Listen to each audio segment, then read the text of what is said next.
નમસ્કાર દર્શક મિત્રો, હું શીતલ મહેતા ન્યૂઝ ઓફ કચ્છમાં આપનું સ્વાગત છે। જોઈએ આજના સમાચાર।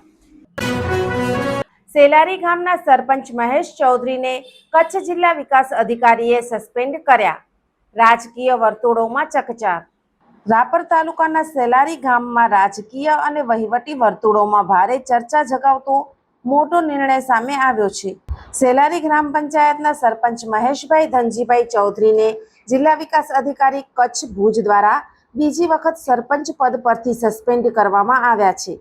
ગુજરાત પંચાયત અધિનિયમ 1993ની કલમ 59(1) હેઠળ આ કાર્યવાહી કરવામાં આવી છે। માહિતી અનુસાર વર્ષ 2022માં મહારાષ્ટ્રના કલ્યાણ પોલીસ સ્ટેશનમાં નોંધાયેલા આશરે 3 કરોડ 47 લાખ રૂપિયાના આર્થિક કૌભાંડના કેસમાં મહેશભાઈ ચૌધરી સામે છેતરપિંડી અને દસ્તાવેજી બનાવટ સહિતની ગંભીર કલમો હેઠળ ગુનો નોંધાયો હતો। તેમની અટકાયત પણ કરવામાં આવી હતી અને હાલ મામલો કોર્ટમાં વિચારાધીન છે। આ અગાઉ ડિસેમ્બર 2022માં પણ તેમને સસ્પેન્ડ કરવામાં આવ્યા હતા, પરંતુ અપીલ બાદ તે આદેશ રદ થયો હતો। ત્યારબાદ કેસની નવી વિચારણા કરવામાં આવી અને અનેક સુનાવણીઓ બાદ જિલ્લા વિકાસ અધિકારીએ ફરીથી સસ્પેન્શનનો હુકમ જાહેર કર્યો છે।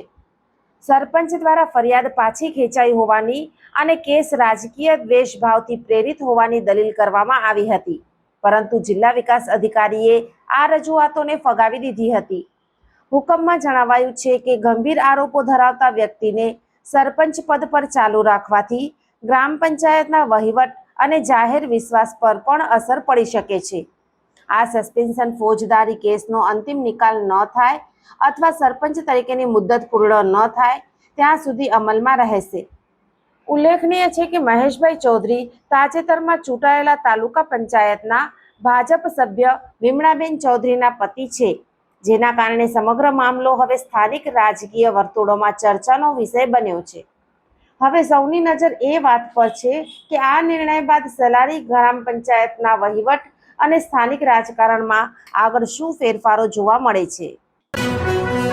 દર્શક મિત્રો, આજે તારીખ 6 જૂન 2026 આ હતા આજના સમાચાર। આવતીકાલે ફરી મળીશું, ત્યાં સુધી મને રજા આપશો। નમસ્કાર।